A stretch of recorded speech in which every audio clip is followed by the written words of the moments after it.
Hello, everyone, and welcome back to another Backlot Banter movie review. My name is Dr. Hazel. Today, I'm joined by my boat-sinking co-host, Tanner Dykstra, and today we're here to talk about Godzilla Minus One. Now, you might be thinking to yourself, there's a Godzilla vs. Kong movie coming out in a few months. What is this? No, this is very different.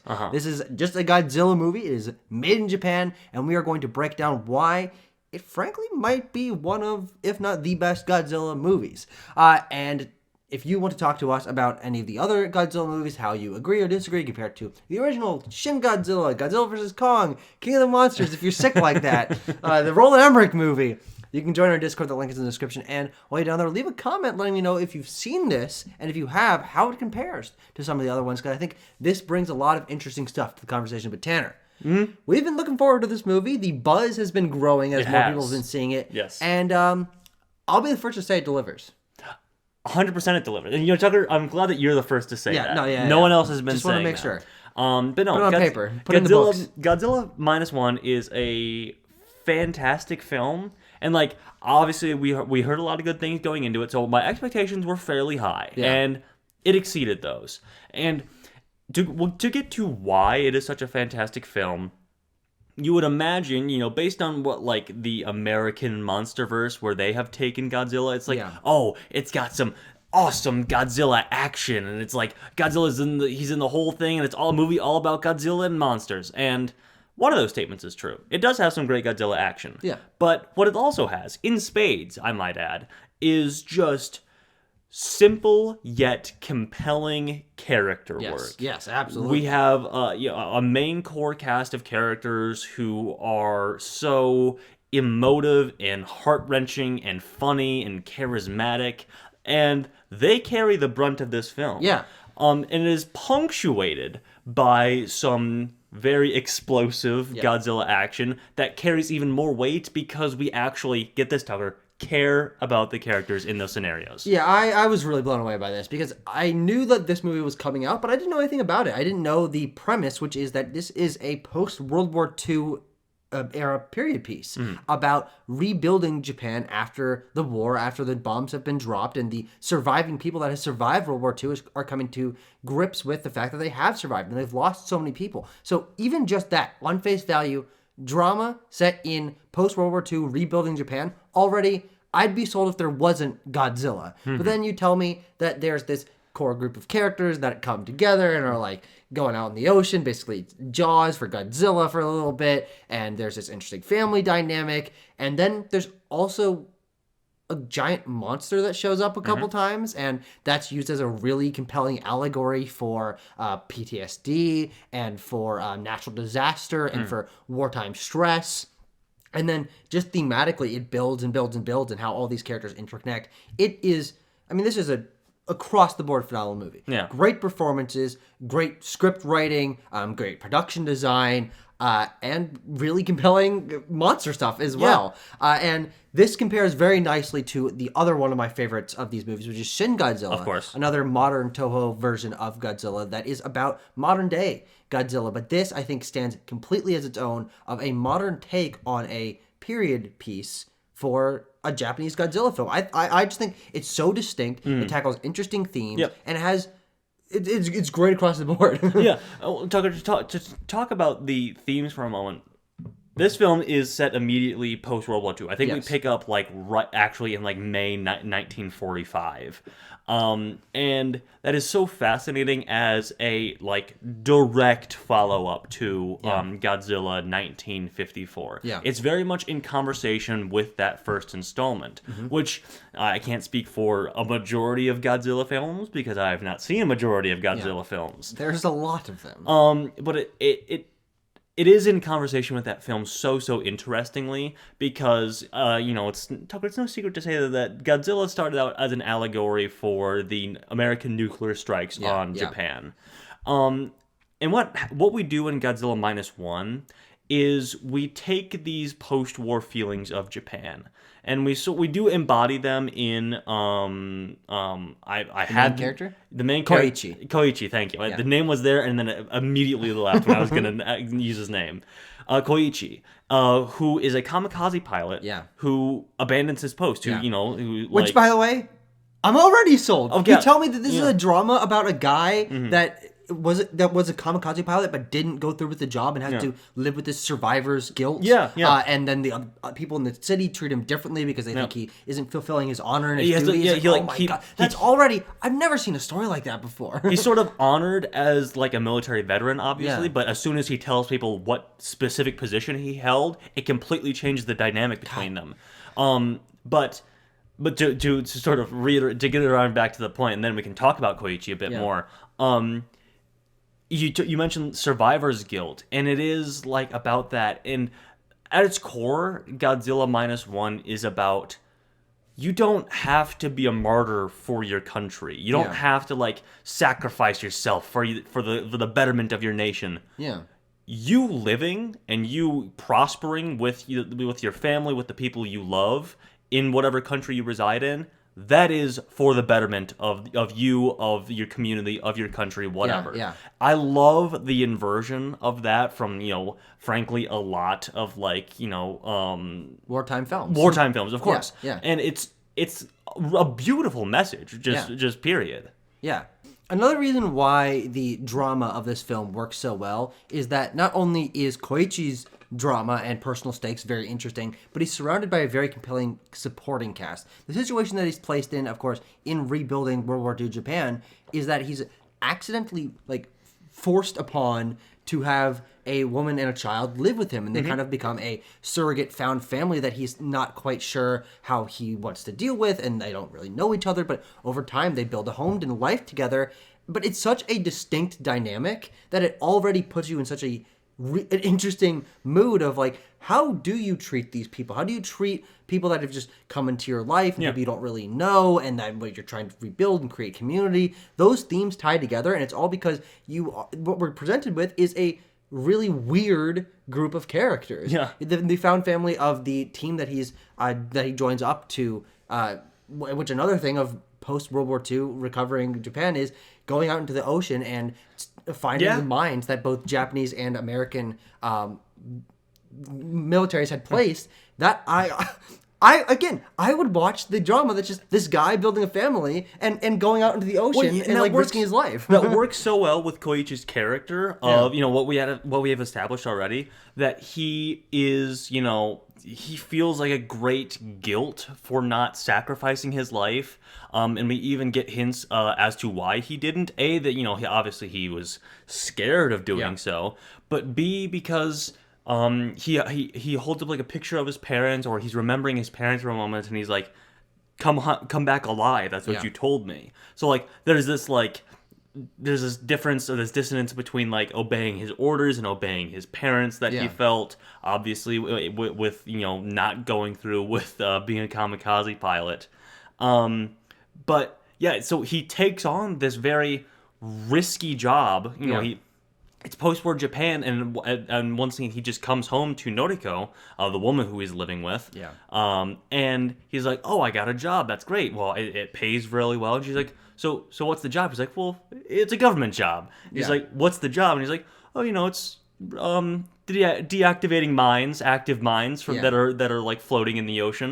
And she's like, "What?" And he's like, and you feel that he takes that job because he's like, I need to do something risky. I need to put my life on the line for my country because I didn't do it initially. Yeah, and that tension is all throughout this film. The idea that he wants to fulfill his duty and he is risking his life, but he's also scared to do it. And so, and reflected in the actor's performance is just all this range of emotions and like holding back things and like not quite knowing how he's supposed to react in certain scenarios because he wants to present as someone who is for the good of his country and is willing to make the sacrifice, but he's also personally kind of not. And I find that conflict very, very interesting. And again, it just works so well with the message of the film. I mean, there are numerous times, and the film doesn't necessarily hide this. It's very upfront with the fact that it's like, you deserve a future. You deserve to, be happy with your family. The future is yours. And as he's talking to his adoptive daughter, I guess, Akiko. Yeah, it's fucking great. Yeah. And Tanner, there's also Godzilla sequences. There's also Godzilla in this movie. And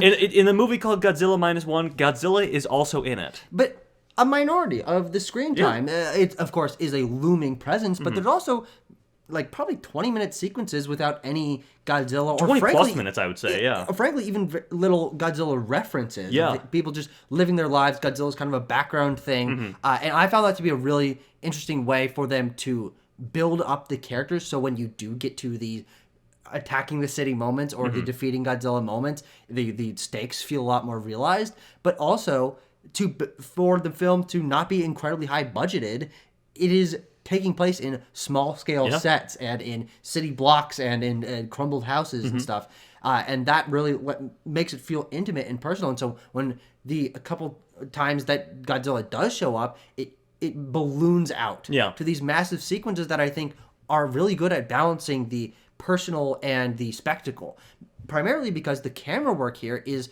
very focused on staying low to the ground. Yes. That's one of the first things I noticed in this film, is that they almost never do the full, we're looking down on Godzilla and with the giant ships and stuff. It happens occasionally. Yeah, it happens very briefly, I noticed, too. Like, there's a shot where, spoilers, Godzilla attacks Tokyo in this film. Yeah. No, he doesn't. He attacks another city. I thought it was like I thought that was just like a region of Tokyo. It might be. I don't know. Or it could be like a suburb. That's what it is.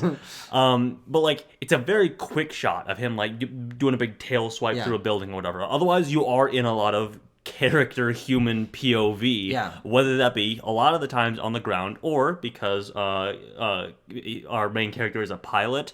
Sometimes he's up in a plane that you get that top down, but that's reserved for the very end of the film. Yes, yeah, and I think that grounded nature of the terror of Godzilla, and frankly, mostly seeing him in frames, like you're only seeing his foot or his tail or a bit of his eye, that makes it like feel much more imposing. And since we're getting like the camera 2 inches off the ground looking up at people and Godzilla, the scale is like blown into great perspective, and using great depth of field in that way. And I also think it keeps Godzilla feeling like a present and intimidating force as opposed to like an action figure. Like, we're not getting these huge scale things where he's tiny in the middle of the frame and like attacking a building, and it feels like almost like it was in the original movie, like a guy punching a set. Or like the MonsterVerse stuff where it's like just like you lose the sense of scale because it's just two giant things of similar size knocking into two giant action figures. And Godzilla is the only monster, the only kaiju in this film, which I think does help keep it focused and does, again, keep it in conversation with that first film where Godzilla is an allegory. Godzilla is not a character with a character arc like we've seen in the MonsterVerse, which I think is compelling in its own way or interesting in its own way, but as an allegory for impending war, for PTSD, because Koichi continues to flash back to the part at the beginning of the film where he failed to do his duty and has this PTSD of, I could have saved all these lives if I had just been brave enough to attack Godzilla. And he's wrestling with that throughout the film. So Godzilla, again, is an idea, a force in this film, not a character. But I think that's okay for the themes and world and groundedness this film presents. 100%. And, it does refer back to that 1954 original a lot in the fact that, we see Godzilla very early on too. He is what I'm going to do the Grace Randolph rules of if it's in the first 20 minutes, it's not a spoiler. But Godzilla shows up and is like fucking shit up in what, maybe 8 minutes into the movie? Oh, not even. Not even. It's very early on, and he's on Odo Island, which is where they first see sign of Godzilla in the 1954 version, and the design is very similar as it is when he evolves in Shin Godzilla.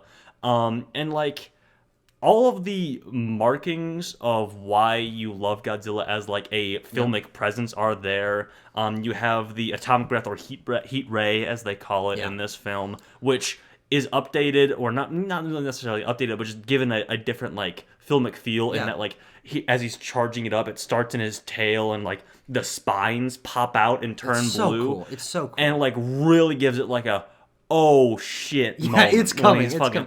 And then the oh shit pays off with holy fuck when he actually fires it off, when he attacks Tokyo or that region of Tokyo or whatever. An urban area in Japan that we can't remember the name of. Yeah, it starts with the G. It may be Tokyo. Yeah, it might be Tokyo. It does start with the G. When he atomic breaths that and just decimates, you're that was such a massive explosion, and it feels so weighty in that. You're like, all these people that all these people in the street that we've just seen, they're all gone. They're just like they're just fucking turned to ash. Yeah, which again allows it to mirror the dropping of the atomic bombs in World War II. And I think that atomic feeling of the nuclear explosion at the end of the breath and the vacuum that the ray creates. Yes, the vacuum was what really got me. Is like, it's such like the craziest, most destructive thing you've ever seen just happened, like that. And then it's like, also everything's going to get like sucked. It's like a tsunami, basically. Yeah. It's like, holy fuck, dude. Yeah. It's given so much weight in that. I love it. And I do want to talk about the ending sequences of this film and everything. So again, great movie. Go see it. Of course. If you don't want to be spoiled. We've kind of talked about a lot of things, but we didn't spoil anything, though. I feel. But the ending. Okay. The citizens of Tokyo have to come together to form a plan to capture and defeat Godzilla, because the military can't step in without feeling like they're going to escalate U.S. Russia conflict, which is a really interesting way to play that into global politics. It just it just very neatly plugs in these mid to late 40s, immediately post World War II, geopolitical tensions as the Cold War is ramping up. Just seamlessly makes those feel like, oh yeah, that's the world. And even though Godzilla is the big enemy and is an element of this world, it feels so realistic to real history and real human dynamics. Well, I especially think that's true because the process that they come up with to defeat Godzilla is very grounded in science, in the science of 1940s science. They're using old destroyer ships and fighter planes from World War II with basically just basic bombs and rail guns, and they have this newfangled science of Freon, which they don't even have. They didn't have refrigeration back then, so this is one of the first uses of Freon, and everything feels very mechanical, and they have to methodically go through this because the science needs to be figured out. This isn't. I think sometimes this is science of the modern day Godzilla movies can feel really so prescient that it's leaning on futuristic. It's they're gonna create some horseshit thing that's or even the 54 version where they make a sci-fi contraption called the Oxygen Destroyer or whatever, which feels because it comes from a guy with an eye patch, it feels like a evil movie villain, villain invention. But this is no, we're just gonna strap a bunch of Freon tanks to him and sink them to the bottom of the ocean. And then not only that, but also shoot them back up with these big balloons, because they've developed these new technologies to make balloons for these ships in World War II. It's it feels very grounded in the time period, and I think that time period, as I've been talking about with the themes and the characters and then the science, I think makes it feel super distinct. Every Godzilla movie we've gotten for the last 20 years has been in modern day. Using modern technology, and people have fucking cell phones and they're filming him. And I like that. But the idea of removing all of that, stripping it back to the basics of the era in which Godzilla was created, just kind of pulls things full circle. Which really is nice because this logo is almost a circle. It is. It is a really nice, we've seen, as you said, Tucker, 20 years of the modern Godzilla. So let's take it back. Yep. Let's take it back. Let's strip it back to basics, and that's what we do. And then we get a fucking rip-roaring third act fight against Godzilla in the middle of the ocean. We get our main character. He's flying around in the fucking experimental Japanese fighter plane and everything that he has strapped bombs into because he's I'm finally going to fulfill my original destiny of being a kamikaze pilot. I'm going to kill Godzilla. I'm going to fly into his mouth and blow up my plane. Which the moment he said that, I'm like, oh my god. Because this movie does really smart things with the setup and payoff of its characters and its writing and its themes. Is I don't know if I really expected the kamikaze thing to come around. I thought it was, okay, this is a great plant to give him a unique perspective as a character. But the idea that this is carried through to the end of the film where him as a kamikaze pilot, which is not a topic that we never get covered in films, let alone action films, is going to be him flying into the mouth of Godzilla as a kamikaze bomb, is that makes so much sense. Not in terms of I want him to do this, but in terms of the setup and payoff and him and his motivations as a character. And you can see the way that the gears of his mind have been turning throughout this whole film. Of like, how can I make up for the failure that I had before through sacrificing myself? But then again, because the themes of the film aren't you need to sacrifice yourself, he escapes with the newly added ejection seat, which very quickly they mentioned that a lot of the planes from didn't have them, from World War II didn't have them, and so this, because it's an experimental plane, does have one.